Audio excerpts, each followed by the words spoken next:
Last subject. So last subject. Last subject. Last subject.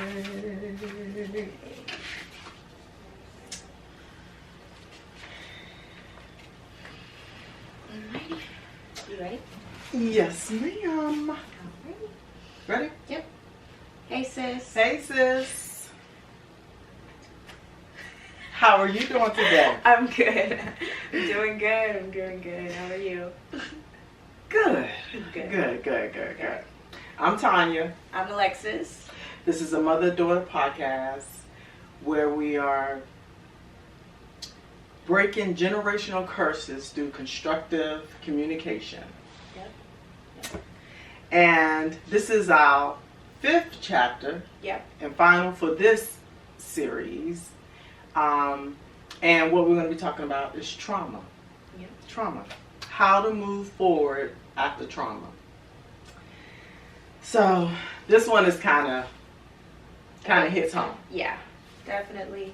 I feel like everyone experienced trauma in their own way, and everyone defines trauma in their own way. But ultimately, I feel like as you go through life, everyone has experienced some form of trauma, whether big or small, whether death or maybe simply like not reaching a goal, different things like that. So, And like you said, just to reiterate, we all experience trauma. I think trauma is needed.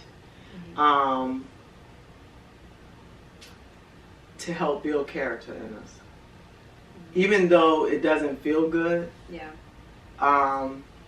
But it's needed. It basically... It makes you look at life differently. Yes, that's it. It puts it in a different lens, I think, definitely.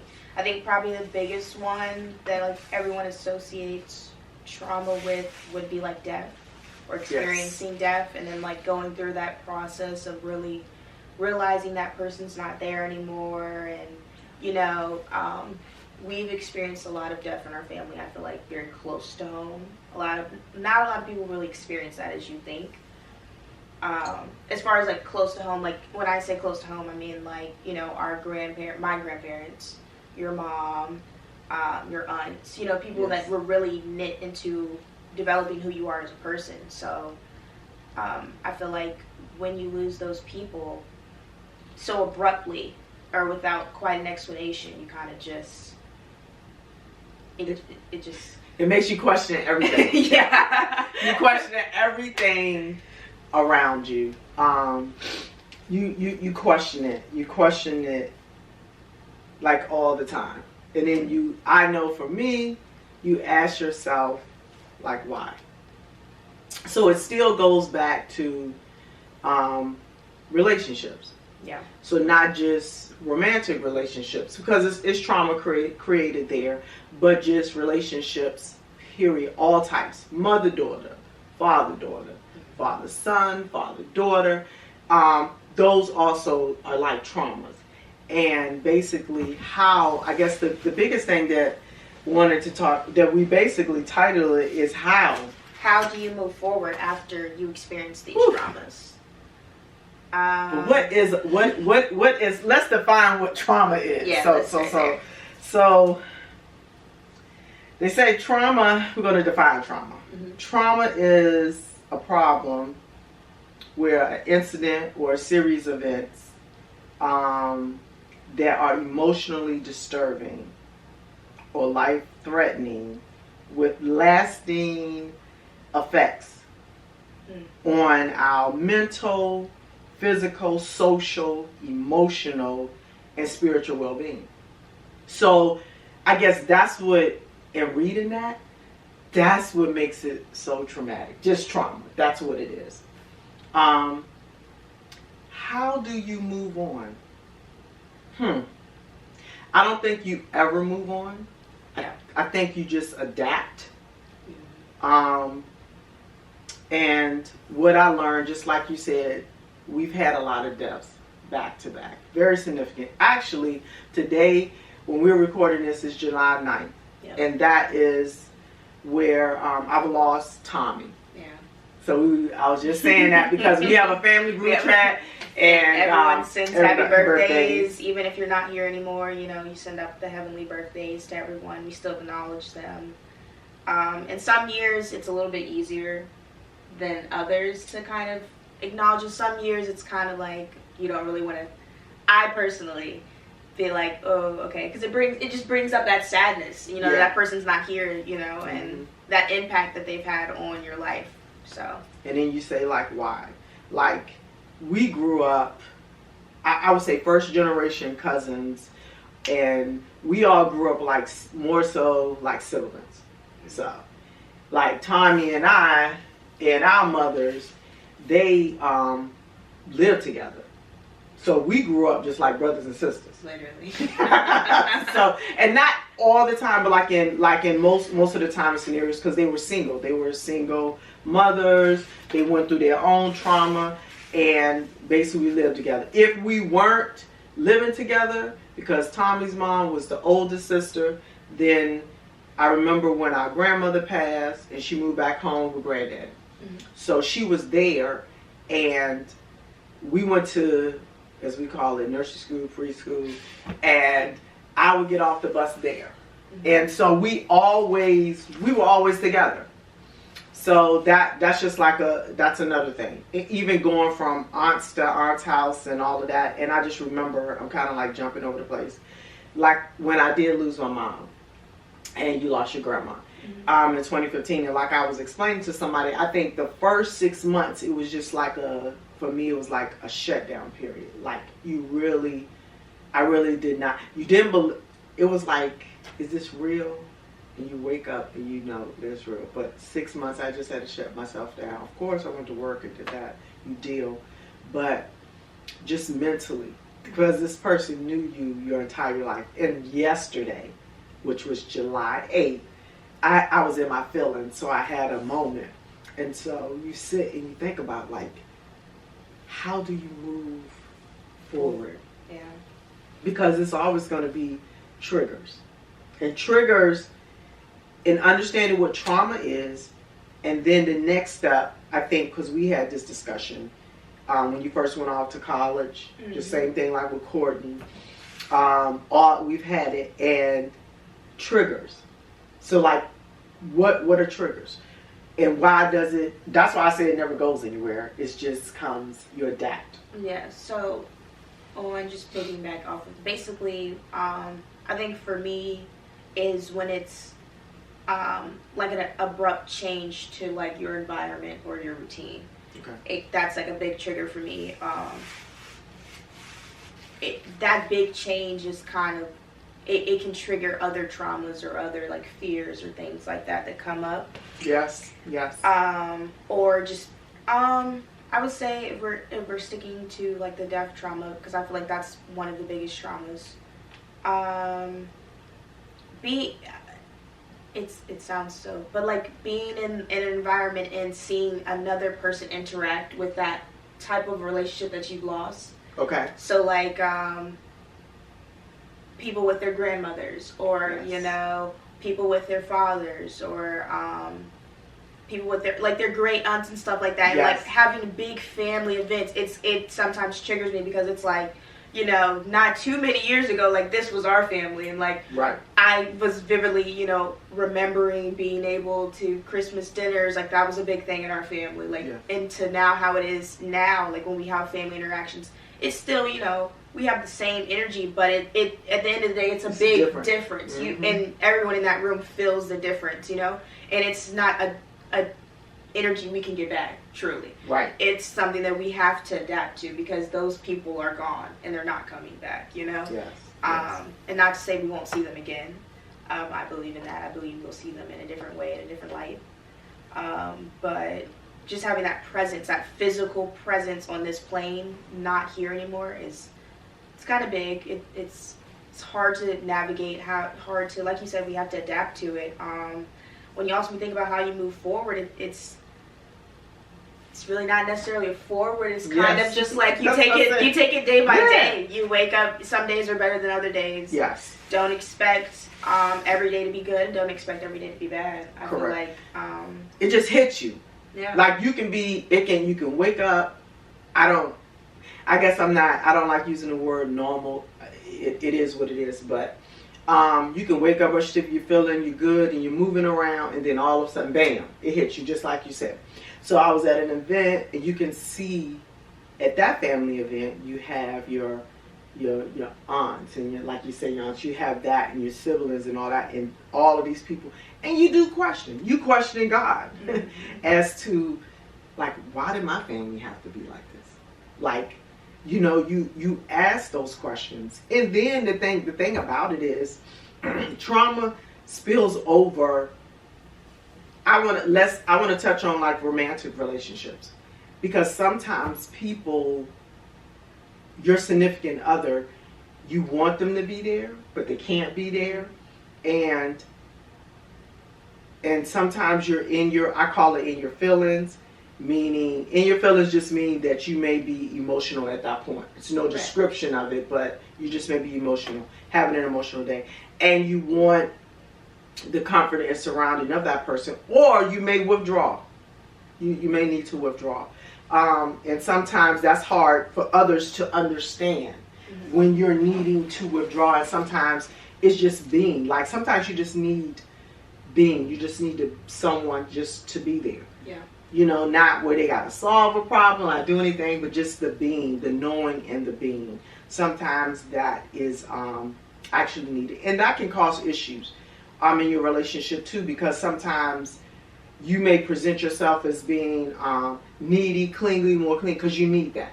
Yeah, and that goes back into, I feel like, communication, and then also having a partner who is receptive and understanding.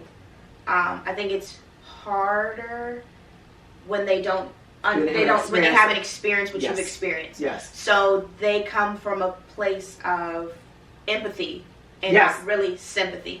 Yes. And it's like, and that's not bad either, but it's just like they really, don't understand the magnitude of like why this isn't affecting you in that way, because maybe they still have those people in your life, or they haven't experienced a great loss in that type of way to understand how much it alters your mind. I feel like going through that, experiencing, I feel like everyone has experienced some form of death around them. Mm-hmm. But it's a different type of magnitude when that person was a part of your daily routine, I feel like, or a part of your day-to-day, like, just like uncommon for you. Yeah, like, just like, you know what I'm saying? Like, that was one of my biggest ones, because she was like basically my second mom, like, and it wasn't nothing, and she spoiled me. It was nothing. There was no in her vocabulary. Yeah.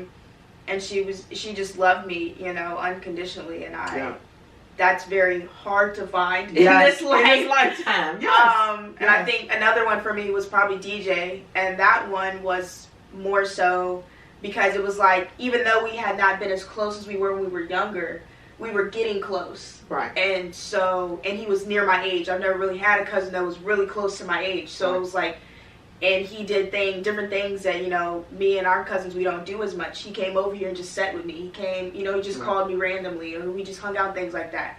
So, and the way he passed away was very abruptly. Yes. And then on top of him passing away was my senior year, and it was COVID and all the norms. Like, that's one big trauma for me that I wouldn't touch on was COVID. Like, okay. And being that trauma, losing like a normal, and then the next year life is back. This, like, you're able to get a normal graduation, you're able to have normal graduation cookouts and normal proms and stuff like that. Right. And it's like, I didn't experience that, and I'm just supposed to, like, just keep going. Didn't think about that. COVID was very tragic. It's so, and it's so hard to see, because, emotionally you just say, okay, it's whatever, But then, like, I am not, like, my kids are not going to see no prom pictures, or, like... I didn't even think about that, Elaine. That's right, you did, because we did all of that with Courtney. Yeah, we did that. It's like... I didn't think about that. And that's a big thing. And then,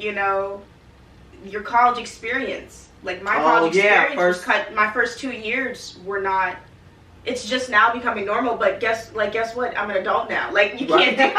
like, I'm now considered an adult. Yeah. You know, I have to go to work 5 days. You know, I have responsibilities now, as opposed to, you know, when I was 18, first going into college, and, you know, all that experience cut short. So when you experience all those traumas, and that's piggybacks into relationships, because, you know, if I date older guys, you know what I'm saying? So COVID to them was not the same as COVID to me. The way it affected me didn't affect them. They got to experience those things and make those choices of whether or not they wanted to go to college, you know, which college they wanted to go to, if they wanted to go to prom, their graduation cookouts, you know, like, and even, you know, it's you have to come, as again, people have to come from a place of empathy, and I think the biggest thing is communication.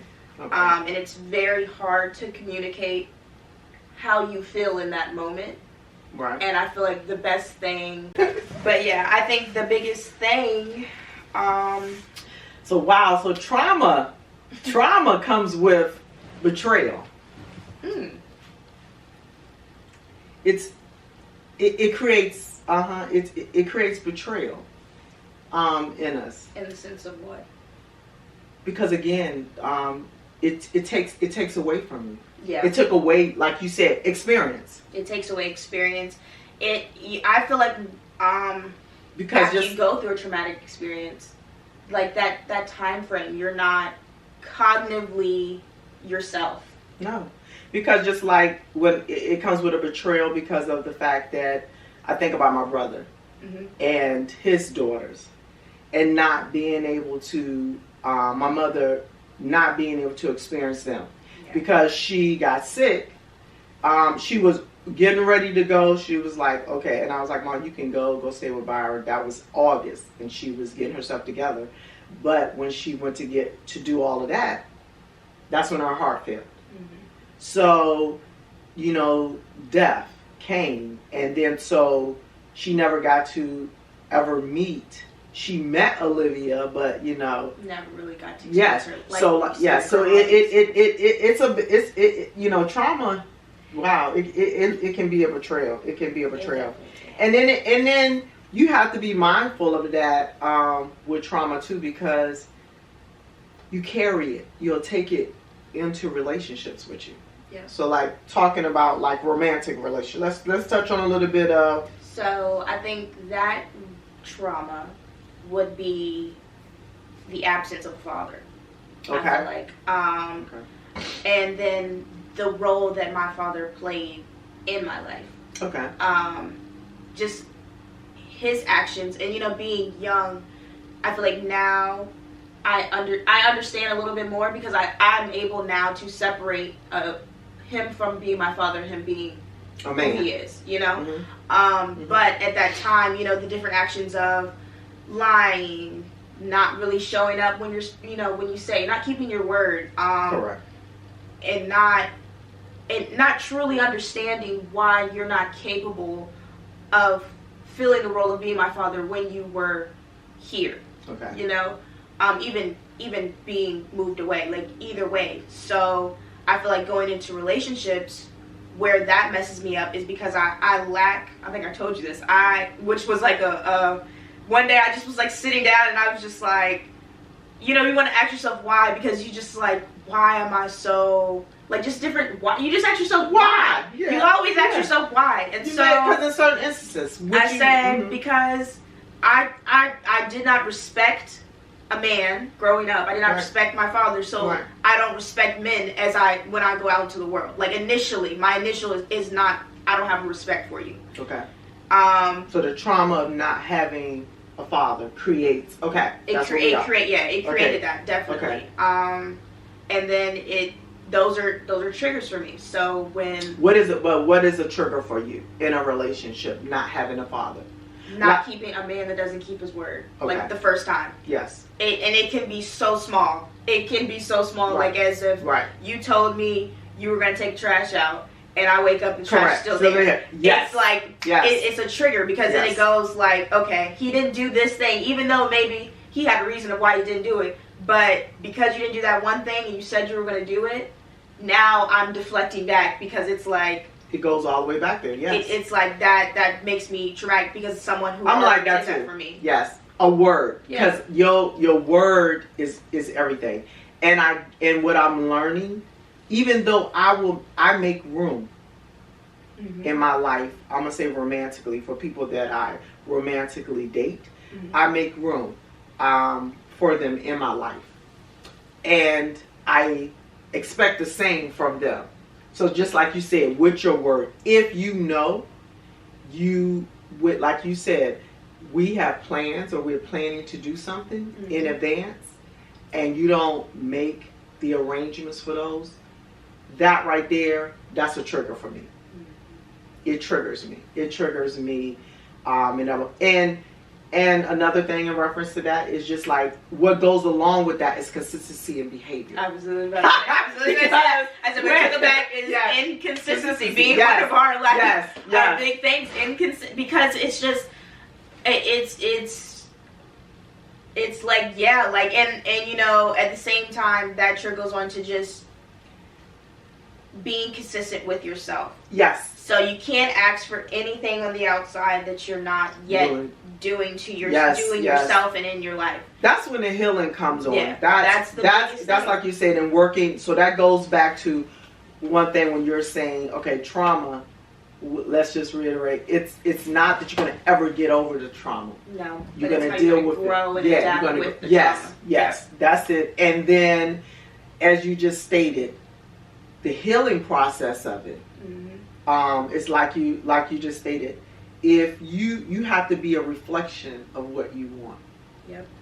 You have to be that reflection. And then when you are triggered, see that's what happens when we do face these traumas. We don't know that we're being triggered. So I think it goes back to something we had spoke about earlier in another podcast, is that time alone. Yep. And learning who you are. And learning who you are and what is needed in that. And like you said, communication, that's what this podcast is about, just constructive communication. Yeah. And going back to choosing the right person. But I think what we have to touch on too is forgiveness. Because even though trauma creates betrayal, which in return creates that untrust, which in return it has to be, how do we heal from it? How do we move from it? It got to be forgiveness. Yeah. So for me, that is big, and it's hard. When a trauma is created in a relationship, whether it's romantic, whether it's like I said, parental relationship, a friendship, a romantic friendship, or when trauma is created, I know I have to forgive. And forgiveness takes time. It's a process. It's not, even though when you've done something or caused a trauma to me, and that's one thing about when a person creates that trauma, they want to like hurry up and be like, oh, I apologize. And let's move on. But no. No. You can't do that. Cause see, that's a part of, I feel like with people too, you have to mature. And even though you have submitted that apology, you can't expect for that person to do it right away. You have to be willing to allow that person to process and get there. And you have to also, that's why it comes to, I feel like, like self-control. Sometimes trauma, we don't have any control of when the trauma is going to happen. Right. And so it creates that unself-control. But then you have to create. I feel like that's what God is trying to do, is create self-control in you, because you got to allow that person to process that forgiveness. But forgiveness is, and even though you forgive somebody, it doesn't mean that it means that you can come back into their life. Yeah. In that way, in that form, in that fashion. You have to respect that. And not saying that you won't, but you have to respect that process. And that's, again, that'll be in your own understanding and time too. Doesn't mean it off of, them telling you that you're going to automatically understand. So I feel like Yeah, so I feel like those traumas and the different ways we cope with them, that's basically what I want to touch on. How, Okay. so when we experience this trauma or we experience these triggers, what do we do to process it and heal? What I put for one of my biggest ones was self-care. So what goes along with when you're So self-care can be like a magnitude, a range of things, like having that alone time. Okay. Maybe picking up like maybe a hobby or something that you like to do, as like walking, exercising, meditating, yoga, journaling. Like I said, I feel like as you're experiencing those different things, that you need those healthy coping mechanisms in place, because those can, if you are unable to identify the event, identify the trauma, and then not move forward, but grow through it. Okay. If you don't have those coping mechanisms aligned, you then can revert back into a bad coping mechanism, or. Okay. Well, okay, and let me add to that. For me, I feel like therapy. And if you, in doing that with therapy, it depends on, I'm not going to say it depends. I think therapy is good. I've never experienced it. Mm-hmm. I'm very a self-aware individual with everything. Like, and most importantly, you need not look outward. You have to look inward with anything that happened to you, no matter what the situation is. And it's never, I just don't believe in right or wrong. I believe in understanding.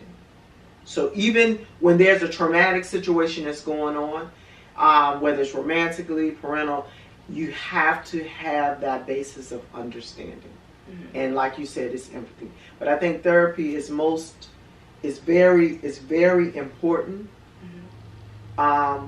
Because you gotta, and also too, when that trauma happens and when a trigger occurs, I think you gotta embrace those feelings. I think you gotta let it go. Like, don't like hold it in. Just embrace whatever you're feeling at that moment. Embrace it and let it happen.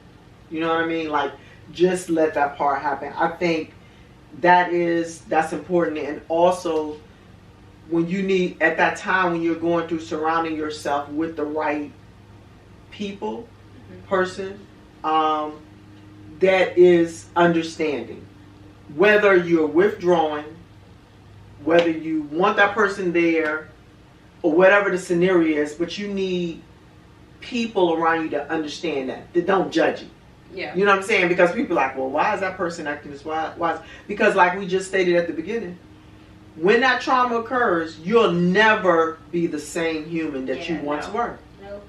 You look at life completely different. You'll view conversations different. You'll view, just overall life. You will view everything differently, I feel like, once you experience those type of traumas. And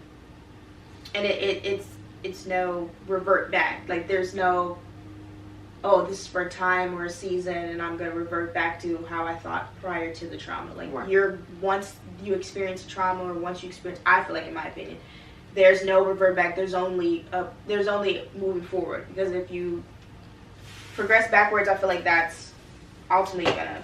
Well, you may take some stuff. Okay, that's just like when you left. And that's what made me really research it, though. Like trauma. When you left and you went to ODU. Mm-hmm.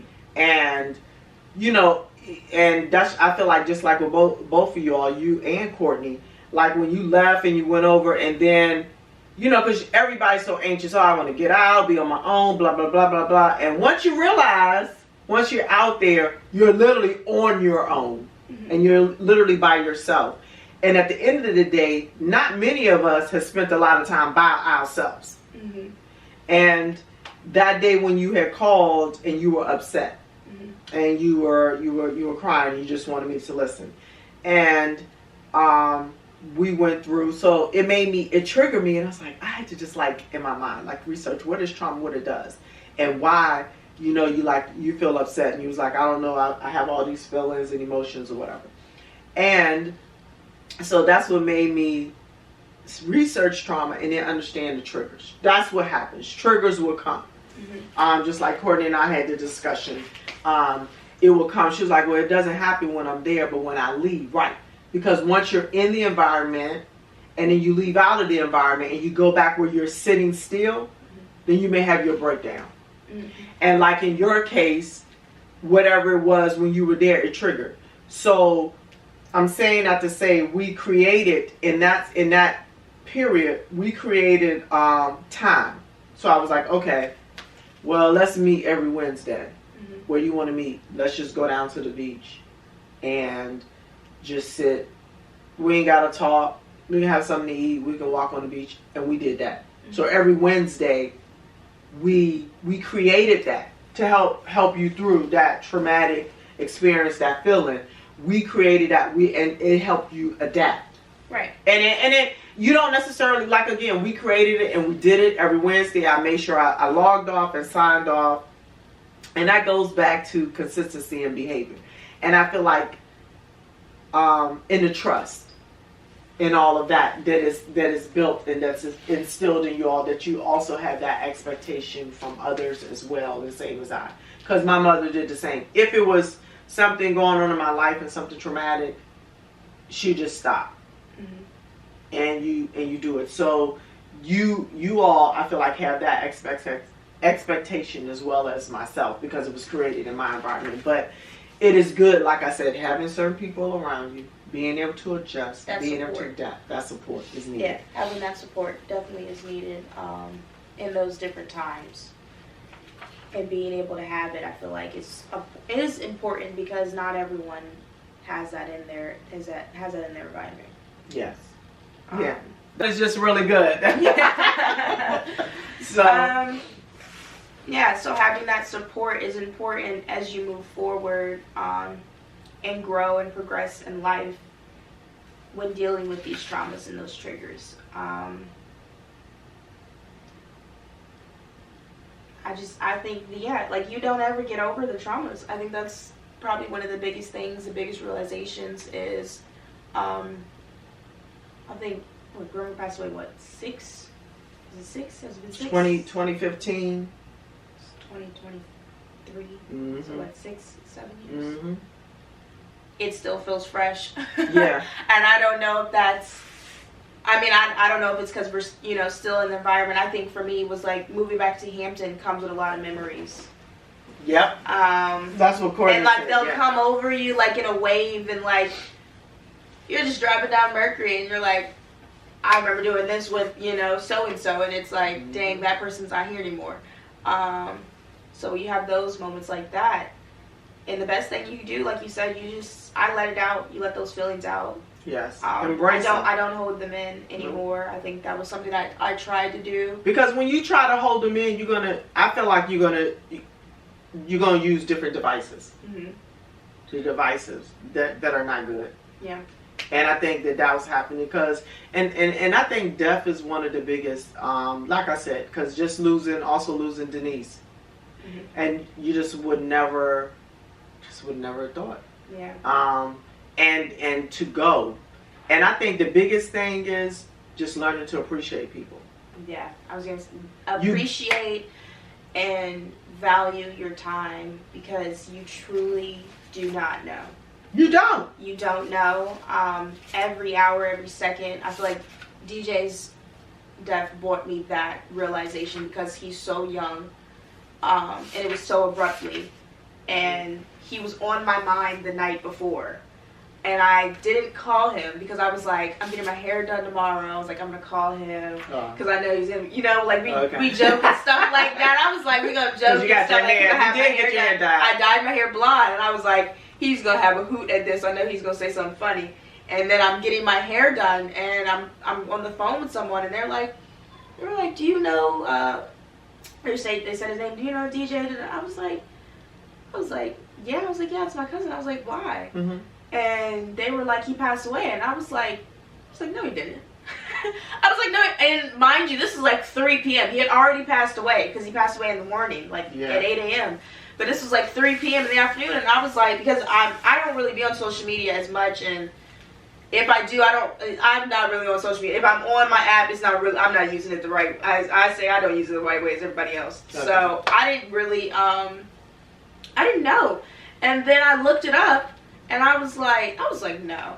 And I called him, and I texted him, and it wasn't going through. And then that's when you had came back in, and you had told me, and it was just like, you turned the chair. You was like, Ma, true? I was like, no, I could not believe it, you know? Mm-hmm. So it's like when something like that happens so abruptly, of course you ask why. I think it took me probably the rest of 2020, I went through kind of just like you said, like in that phase of just processing it. I actually just visited his gravesite for the first time since he's passed away, like this year. Okay. I haven't been back. Okay. But that death I feel like was really big for me, because it was just like you really have to appreciate people. Yes. Yes. Because you can be gone. Yes. Even in the next hour, it's very. I think you have to appreciate you, and that comes with just God's grace. That we're here every day and every hour. Yeah. It's really big. So yeah. Mm-hmm. It does that. You have to. So this is wrapping up our first series, and I feel like this is so good. Yeah. We are learning, so the sound and all of that may not be here, but I'm gonna tell you, Alexis, this was a good idea. Both of us was thinking about this individually. Yeah. And then I finally said it out loud. Yeah, and then I was like, well, do you want to do it together? Because sometimes, you don't want to, like, override your kids. You don't want to be in their space, their way. But I felt like I was discussing this with my brother, and I was like, it's so therapeutic. Mm-hmm. Because viewing you, I'm thinking about when I had you. Mm-hmm. And then now, and we sit and we can have these conversations. But the reason why I feel like this is so important and so prevalent, and you have many, many good podcasts out there. Great, because I listen to them. I am a YouTuber. I love it. I love them. I love them all. I love them all. But I feel like this is so needed. And why I say constructive communication, breaking generational curses, is because our first love is our family. Mm-hmm. And if we don't have that healing within our family, then we're put out into this world. I love. Anybody that know me, I believe in love. But how do you have these great romantic relationships when your core relationships, meaning at home, have not been nourished and healed? And how do you constructively go out and date and meet people? Yeah. Because in order for those relationships to blossom and bloom, I think it has to start at home first. Yeah. So that's why I enjoy doing it. Anybody that know me, I love relationships. I love to talk about them. I don't care where you are, where it is. That's just Tanya. That's just me. So I hope and pray that everybody chime in. Click, like, subscribe. Yes. Go back and look at all of our podcasts, and I think that they are really good. We're open for feedback. Again, I love this. I love it. Yes. I think it's gonna be great. Okay. Okay. All right. Peace.